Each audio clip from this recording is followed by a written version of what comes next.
La source avait une lecture terre-à-terre de la décision de Biden de saboter plus de 1500 milles de pipelines de Gazprom à l'approche de l'hiver. Eh bien, dit-il à propos du président, je dois admettre que le gars a des couilles. Il a dit qu'il le ferait, et il l'a fait.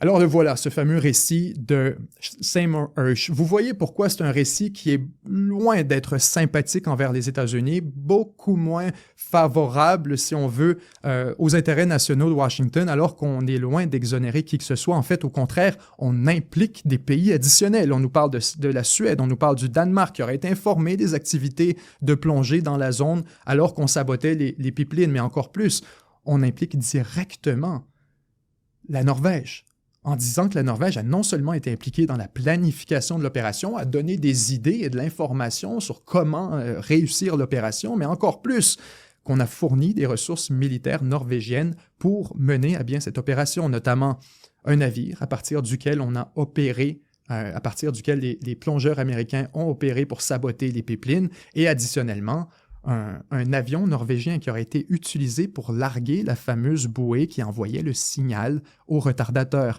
Alors, un récit qui me semble un peu plus crédible, justement parce qu'il ne fait pas cet effort constant d'exonération de tout le monde qui est impliqué dans l'histoire à chaque étape du processus.